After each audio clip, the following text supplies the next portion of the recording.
Hello everyone. My name is Elise. Welcome to my channel. I hope you're all doing so good today. We're going to be doing my best books of the year so far, and I'm very excited to talk about all of my favorite books that I've read so far in 2026. I feel like it's been a really good year. Last year I felt like was a strange year in some regards. Like, it was hard for me to think of my favorite books of the year, but this year I feel like I've had some really solid standout books, and I'm very happy to talk about them. I started with a list of 9 books, but then I was like, oh, one more would make like a really good round 10. But my issue was that, like, my 10th book, there were so many books that I felt like it could be. But when I finally landed on what the 10th book is, I feel really solid about it because it is probably the book that has grown on me the most since I've read it. So it felt like a good fit to add on to this list. So with that, we're gonna start with my number 10, which is Hothouse Bloom by Austyn Wohlers. This one is published by Hub City Press, and it was one of the books that I read for the Republic of Consciousness Prize this year. You'll see a number of those books on this list as a little teaser. As I said before, this is the book that has probably grown on me the most since I have read it. The book itself, I would say, is so vivid in its description and the imagery of the book. The setting of the orchard in which the story takes place has really lived like rent-free inside of my brain. There's so much like decay going on in her life and on the land, and it just like paints a very vivid picture in your mind. And this book is about art in a lot of ways. So we're following our protagonist who ends up inheriting this orchard from a grandfather that she doesn't really have a relationship to, but she sees this as her way to kind of like exit from society and find like a pure life, and has this kind of like fantasy about blending into nothing, like with the land. It's kind of strange, and it has that like a little bit of an eerie quality. Our protagonist was a painter. She had like some success and renown as a painter, but has fallen away from that. With all the descriptions of the setting, it really feels like a painting, the way that it's talked about. A lot of colors, a lot of like layering in how it talks about textures on the land. So there's this like interesting conversation coming up with like the land and art and how they are similar. And then I felt like the ending was very cheeky. I think that's the word I used to describe it when I initially reviewed it, and that is still how I feel about it today. Very cheeky ending. I don't think it's going to be for everyone, but it really worked well for me. And this book has grown so much on me. I definitely want to purchase it at some point. I've been waiting for it to come out in paperback in order for me to purchase it, but feel solid about this one as my number 10.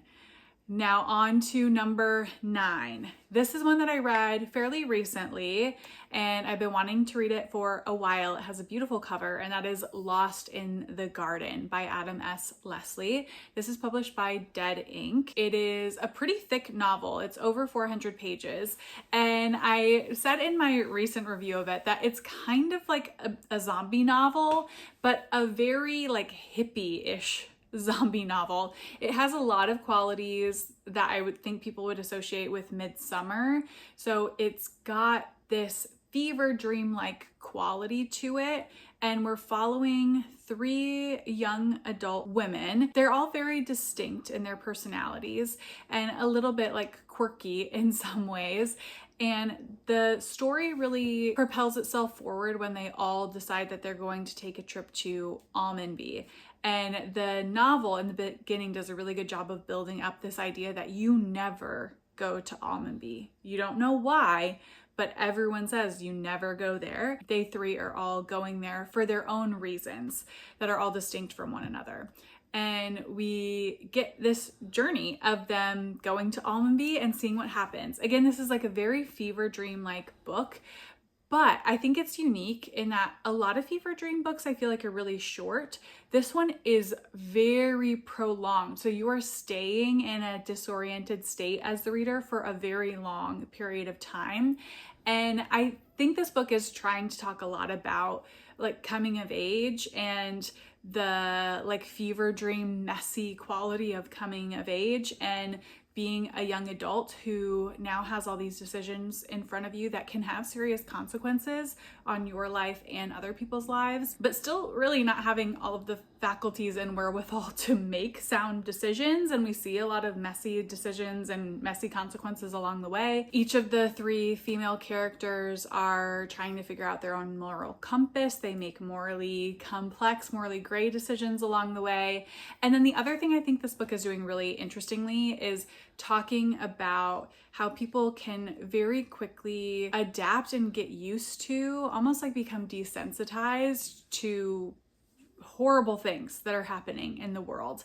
And this book does it through like the zombie element, which are ghosts. So people turn into ghosts, which are really zombie-like people, but slightly less aggressive, although they are still aggressive and something to be scared of. And nobody knows why people suddenly turn into ghosts, but it happens, and people have just come to accept that it happens, and their family members will turn into ghosts at some point, and you just know that that's the way that it is. A really interesting take on like, it's not this like apocalyptic cataclysmic event of zombies all of a sudden being around.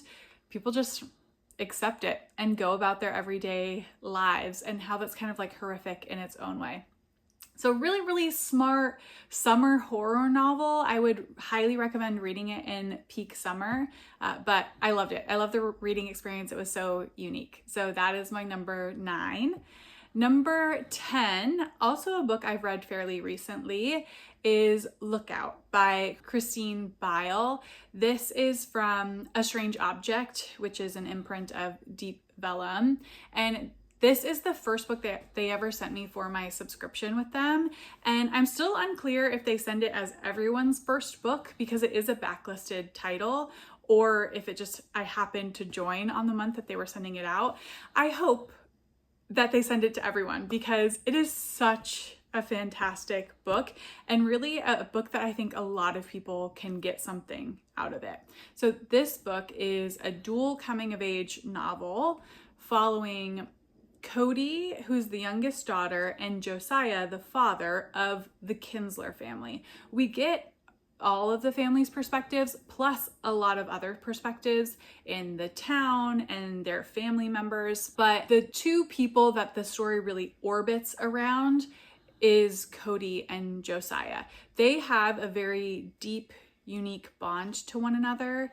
They're both a little bit more reserved, really like being out in nature and feel connected to the land. They live in rural Montana, and the description of rural Montana I think is really beautiful and a standout of this book. But we follow them as Cody is like more traditionally coming of age. She starts as a very young girl and we see her grow up into adulthood. And then Josiah, we get this like coming of age because we get flashbacks of him when he was younger. We have an understanding that there are sort of like some secrets about his life, and he has this like coming of age of being known in a better way to his family and the people that love him. And it's just very heartfelt. There's a lot of reverence for the characters, and that matches the reverence for the land, and just a beautiful family portrait of understanding how complex and rich and profound and messy family life can be, even if you all love each other. And I love that. So each character felt very like fully formed in their own right, even the side characters. And I loved this book. If you want to really feel something, I feel like this is a great book to pick up. So that is Lookout. Next up at number 7, we have another book from the Republic of Consciousness Prize, and this is Little Lazarus by Michael Bible, published by Clash Books. This is the first book I've read by Clash Books, although I have a couple others on my shelves, and this was such a surprise hit for me. I wasn't really thinking of picking it up when I was reading some books off the Republic of Consciousness Prize this year, but I threw it on at the end because it got shortlisted. and I'd heard some good things about it. So I picked it up and was floored. It definitely got me. It moved me. I think this is a very moving book, even though it's very short. So this book, we're following also a lot of POVs, but it is bookended with POVs of two tortoises, Lazarus and little Lazarus. They have POVs in the middle of the book as well, but they are like bookended, and I think that's an important part of the story. And then we also get POVs from all of the people that have like owned Lazarus or little Lazarus, or been caring for little Lazarus or Lazarus, people around them as well. We get their perspectives. It's non-chronological order. We move around a lot. And I think the book is also doing that intentionally, because for me, this book is all about the interconnectedness of Earth. In that way, I found it very moving. It's also kind of a climate fiction novel, which makes sense when it's talking about interconnectedness. Like, oh, we all have an impact on each other, and we all have an impact on the Earth, just as the Earth has an impact on us. It's subtle, and I think partly that's because it's short, but I thought it did such a good job of really packing a punch in a short amount of pages. The POVs from the tortoises have this like grand tone about them. They feel very ethereal, almost like godlike, and I loved that part of it. The tonal shift I thought was so smart by the author and like really distinct, and it felt like these little snapshots of people's lives, almost like if you put into a time capsule like some remnants of humanity, like what would you see? It felt very much like that, like disparate snapshots of what it's like to be human, to be grieving, to be greedy, and everything in between. And I loved it. I thought there was a lot to think about going on there, and I definitely cried at the end. So it also gets bonus points for that. So that is Little Lazarus. In the number 6 spot, we have a book that a lot of people have read and loved because it was on the International Booker shortlist this year, and that is She Who Remains by Rene Karabash. This is translated by Izidora Anjet, and it is published by Sandorf Passage. This book is haunting, and I think just so well crafted. We are following our protagonist who, on the eve of their wedding day, which is an arranged marriage, they decide to become a sworn virgin. And that essentially means that they take on the role of a man and commit to living as a man, which has a lot of implications for their family life and how they interact with the community. And we get to see a lot of the collateral damage, but this book does that like framing device where our protagonist is narrating their story to a reporter, and so we're getting them reflecting and looking back. And because of that, we get some really interesting things done with perception. So we'll get passages multiple times, but they'll be slightly different because the perception is changing. Whether one person is just re-remembering it in a different way, or we'll sometimes get it from two different people and see how they're very different. And I really like how the book is playing with how fluid perception and memory is, and how much meaning our own unique perspective has on things. I also really like that this book has some different formatting stuff going on in it. So we have some letters throughout, and there are letters by a couple different characters, and the voices I thought were really distinct. And I appreciate that so much as a reader, the author like taking the time to make them feel like different people because they are supposed to be different people. That was excellently done. And then we also have sections in verse that I thought were really beautiful as well. It kind of goes with this like non-chronological, fluid type of theme that's going on. And I thought it was just really moving, really impactful, really well crafted, and definitely think it was a standout from the list like a lot of other people did. That is She Who Remains. Now, top half. We're getting into the top half. Number 5, I think this is going to be controversial, but I have Heart the Lover by Lily King. This is published by Grove, and this is the prequel slash sequel to Writers and Lovers. I adored this book. I think because it was on the Women's Prize long list, it got a lot more exposure, and I do think it got mixed reviews because people were like thinking of it in the context of the prize, and that makes sense to me. I think Lily King just works for me. Sorry if the angle changed. My phone was full, so I had to delete some stuff. But we're back. So I personally just really resonate with the characters that Lily King writes, particularly Casey, I'm not sure how to pronounce it, who is the main protagonist of this series, let's say. And in this one, we're following Casey, who in the first half of the novel, she's in college and she has two different romances that are very different from one another, but they're with like two kind of best friends. They're like a trio that hang out together. And I think Lily King talks about love in such a beautiful, complex way that I probably aligns with some of my own feelings about love.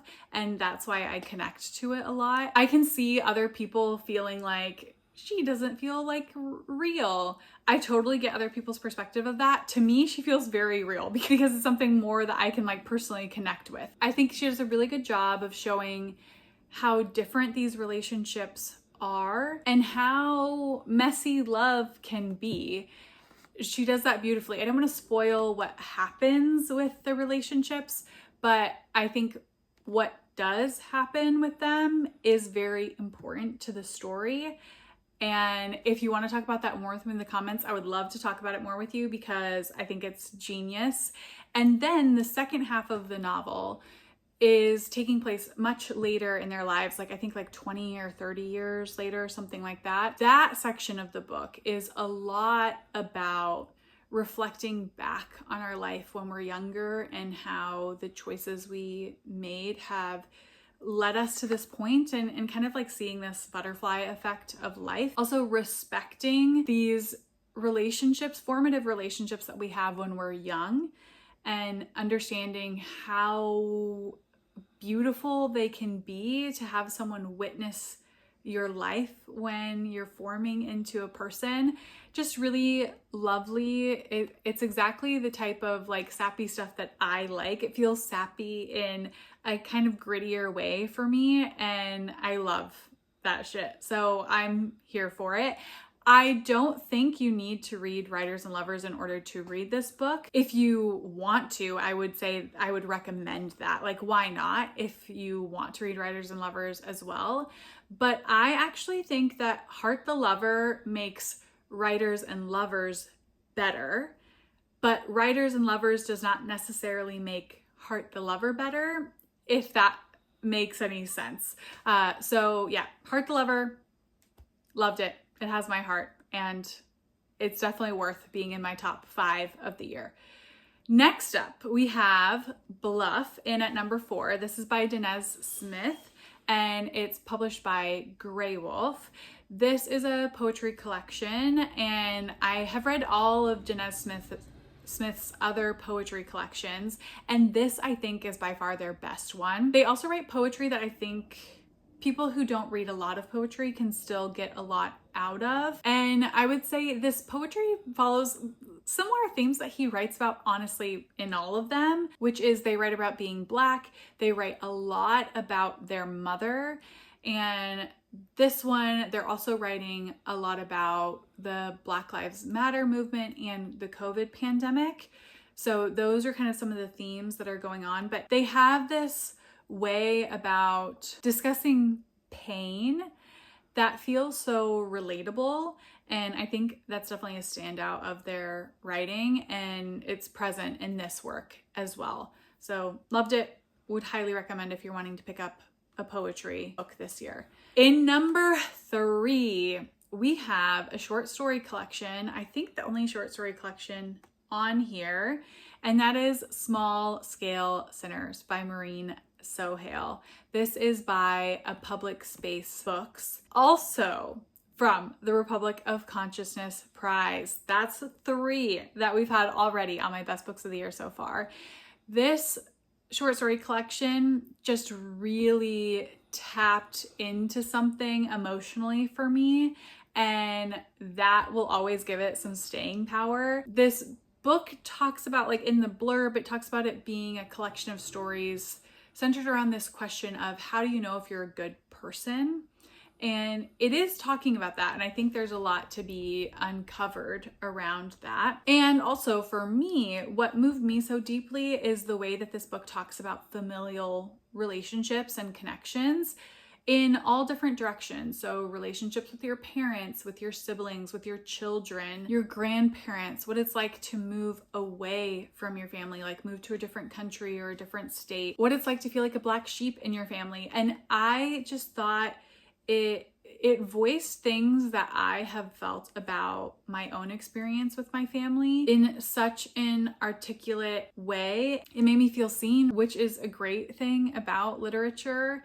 And yeah, if you're wanting a slice of life with, like, it has slightly fantastical elements to it, but nothing too extreme, short story collection that is really talking about familial dynamics, I think this could be a really good fit for you. And I also think this is the best cover of the year. Best cover of any of the books I've bought this year by far. So love this one. I hope other people will pick it up and love it too. Coming in at number 2, maybe you could guess this if you've been watching my channel, but number 2 is Writers and Lovers by Lily King, also by Grove. And it's my Lily King year, y'all. I'm just loving it. I'm eating it up.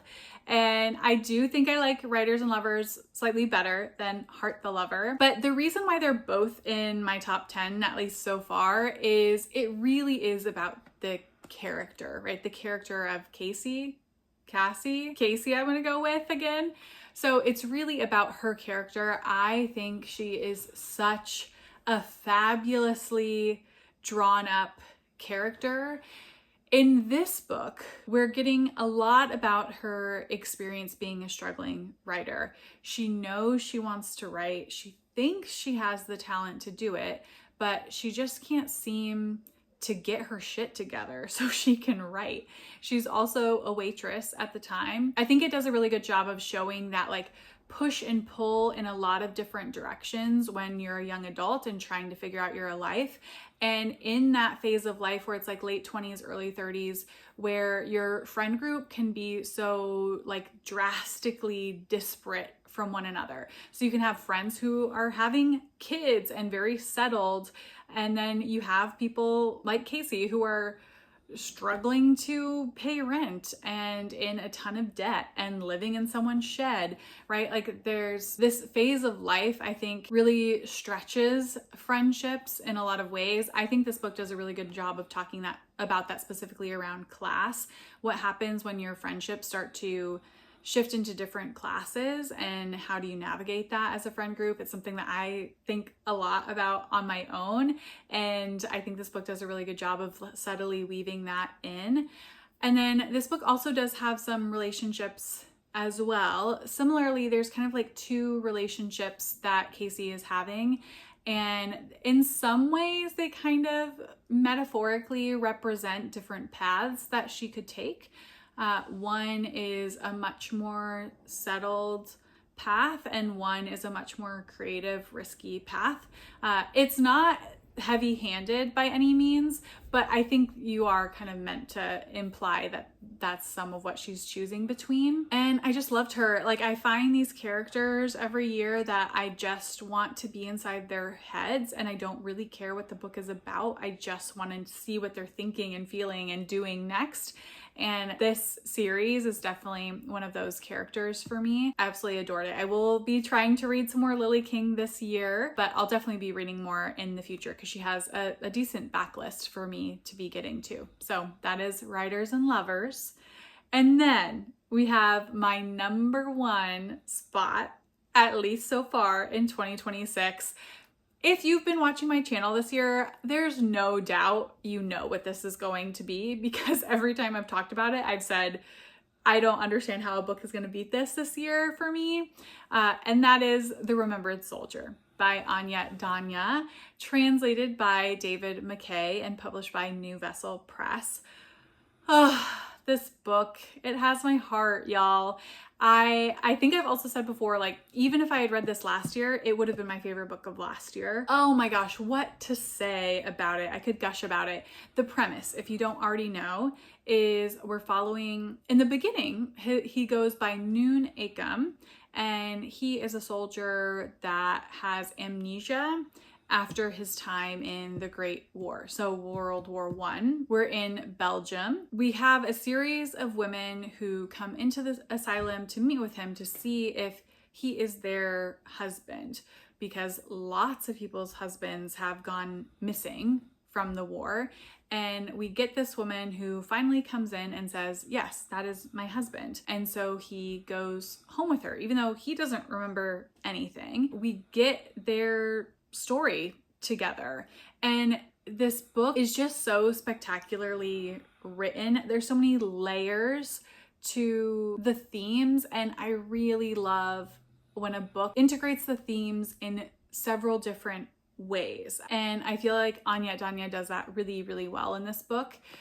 This book is, it's about so many things because it's huge. It's a Conte Beef baby, definitely over 500 pages. I think I read it well over 2 months it took me to read, and that just felt like the right pace to read it. And I loved having that like long stretched out experience with it. In some ways it's a love story, right? A story about a marriage and about building a life with someone that was so deeply moving and hurt me sometimes. And I felt so much for the characters. It's also about identity in so many ways, and not just our main character's identity, but also our female protagonist's identity. What happens to a person when your identity is solely filtered through others and not through yourself. And that also feeds into this like big question around trust that the book has. Like, who can be trusted? What can be trusted? Can I trust myself? Like, there's so many questions that I think humans deal with kind of on a daily basis in minor ways that this book is dealing with in major ways. It's amazing. It's amazing. That's not even talking about like how it handles PTSD and mental health, which I think it does so well, or the craft of the book, how it's very cyclical and really forces the reader to be in this like routine of what our main character goes through, forces the reader to feel like they can and cannot trust his wife, talks about the fallibility of memory and compares that really well to photography, which shows up throughout the book. There's so much happening in this book, and it's so good. It is so good. Again, I don't see how anything is going to feel like it beats this book for me this year. I'm fairly certain that this is going to be my favorite book of the year, even at the end of the year. I am so happy that the Republic of Consciousness Prize pushed me to read this book, because it's shown up on other lists even before that. But one, I don't really like war novels historically, and two, it's really long, but this book is phenomenal. I'm so happy I own it. I will absolutely reread it in the future. And I'm just so stoked that it came into my life, and now I have this story kind of like living in me that I can revisit and think about more and more and more. So if you're at all interested in this book, definitely pick it up. It is so worth it. So those are my top 10 books of 2026 so far. Please let me know if you've read any of these, and if so, what you thought about them. I would love to chat about them below with you. And also, of course, let me know what your favorite books of the year so far are. Always happy to put more on my radar, put more on my TBR, and always wanting more books to read. So with that, I will leave you all, and I will see you in the next video. Bye.